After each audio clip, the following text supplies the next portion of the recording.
दोस्तों नमस्कार। आपके अपने YouTube channel sweet salt story पर आपका स्वागत है। एक बार फिर मैं हाजिर हूँ रहस्य, रोमांच और जानकारियों से भरी एक नई कहानी के साथ। आज की कहानी सती बिहुला और देवी विषहरी की कहानी पर आधारित है। बिहार और झारखंड में बिहुला विषहरी पूजा एक महत्वपूर्ण लोक पर्व है जो हर वर्ष 17 से 19 अगस्त तक मनाया जाता है। बिहुला विषहरी लोक गाथा की कहानी का जुड़ाव मुख्य रूप से बिहार के भागलपुर जिले से है। हम सीधे चलते हैं बिहुला विषहरी लोक गाथा की कहानी पर। आपसे गुजारिश है शुरू से अंत तक कहानी को जरूर देखें। बिहुला विषहरी की कहानी शुरू होती है इंद्रलोक की दो अप्सराओं के बीच के झगड़े से। इंद्रलोक की दो अप्सराओं में एक थी नीलम परी और दूसरी श्याम परी। नृत्य करते वक्त एक दिन नीलम परी और श्याम परी के बीच झगड़ा हो गया। जब झगड़ा शांत नहीं हुआ तो इंद्र ने क्रोधित होकर श्राप दे दिया कि तुम लोग अगले जन्म तक मृत्युलोक में वास करो। इंद्रदेव के श्राप के कारण नीलम परी ने विषहरी के रूप में और श्याम परी ने बिहुला के रूप में धरती पर जन्म लिया।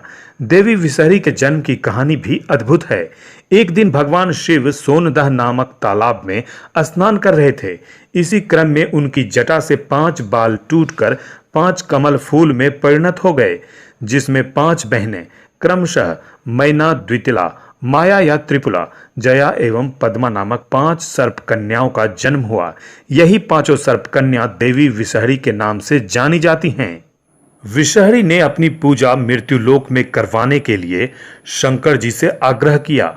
शंकर जी ने पांचों बहनों को चंपानगर के चंदो सौदागर के यहां भेज दिया। शंकर जी ने कहा कि चंदो सौदागर एक सदाचारी व्यक्ति है और वह 33 कोटि देवताओं के साथ साथ मेरा भी बहुत बड़ा भक्त है। अगर वह तुम पांचों बहनों की पूजा करने के लिए तैयार हो जाए तो धरती पर सभी पूजा करने लगेंगे। लेकिन चंदो सौदागर ने पांचों सर्प कन्याओं को बैंग यानी मेढक का भक्षण करते हुए देख लिया और पूजा देने से इनकार कर दिया।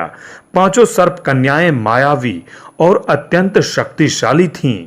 पांचों ने चंदो सौदागर के 12 जहाजों के साथ 6 पुत्रों और 120 मल्लाहों को नदी में डुबो दिया।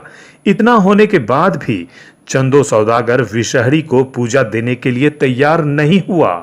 चंदो सौदागर के 7वें पुत्र का नाम बाला लखंदर था।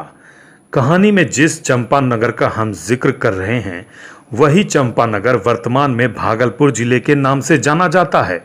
भागलपुर जिले के नाथनगर में इस लोक गाथा से संदर्भित कई साक्ष्य मौजूद हैं। बहरहाल हम लोग कहानी को आगे बढ़ाते हैं। चंदो सौदागर के 7वें पुत्र बाला लखंदर की शादी वर्तमान में भागलपुर जिले के नवगछिया अनुमंडल के उजानी गांव की युवती बिहुला से हुई। इस कहानी की नायिका निसंदेह बिहुला है। बिहुला उजानी गांव के बासु सौदागर और उनकी पत्नी मोनिका की पुत्री थी। बाला लखंदर और बिहुला की शादी तो हुई, लेकिन सुहाग रात के दिन ही देवी विषहरी ने बदले की भावना से सर्पदंश करवा दिया। बाला लखंदर की मृत्यु हो गई। बिहुला शादी के पहले दिन ही विधवा हो गई, लेकिन उसे विधि का विधान मंजूर नहीं था। वह अपने पति के शव को लेकर इंद्रलोक के लिए रवाना हो गई। उसे पता नहीं था इंद्रलोक का रास्ता किस होकर जाता है। वह पति के शव को लेकर पर्वत, पठार, नदी, रेगिस्तानों में घूमती रही और कई तरह की यातनाओं को झेलती रही। इस क्रम में उसके पास पति के शव के रूप में सिर्फ कंकाल ही रह गया था। अंततः एक तांत्रिक महिला नेतुला धोबिन ने उसे स्वर्ग का रास्ता बताया।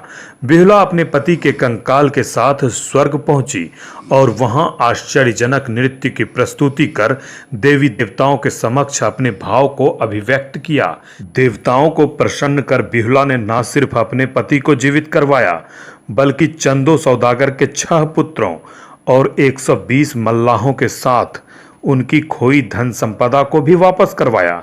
इतना ही नहीं, चंदो सौदागर के भ्रम को भी दूर किया। इसके बाद चंदो सौदागर विषहरी पूजन को तैयार हो गए। कहा जाता है कि पूर्व जन्म की श्याम परी और इस जन्म की बिहुला इंद्र के श्राप से भी मुक्त हो गई और अंततः अपने पति के साथ इंद्रलोक चली गई। बिहुला को सनातन शास्त्रों में सती का दर्जा दिया गया है। वर्तमान में इस लोक गाथा का फैलाव देश और दुनिया में बड़ी तेजी से हो रहा है। बिहुला विषारी लोक गाथा को सबसे अधिक लोकप्रिय मंजूषा आर्ट ने किया। बिहुला विषारी लोक गाथा की कहानी के विभिन्न प्रसंगों को चित्र के माध्यम से रेखांकित करना मंजूषा आर्ट कहलाता है। मंजूषा में महज 3 रंगों का प्रयोग किया जाता है। मौजूदा समय में मंजूषा आर्ट इतना लोकप्रिय हो रहा है कि इसके पेंटिंग्स और मंजूषा का इस्तेमाल कर बनाए गए विभिन्न तरह के सामानों की अत्यधिक मांग देश और दुनिया में है। आप इसे अमेज़न पर भी खरीद सकते हैं। इच्छुक व्यक्तियों के लिए मैं इस वीडियो के डिस्क्रिप्शन में लिंक दे दूंगा। ये थी बिहुला विषहरी लोक गाथा पर आधारित कहानी। लोक गाथा में यह कहानी वर्षों से कही सुनी जा रही है।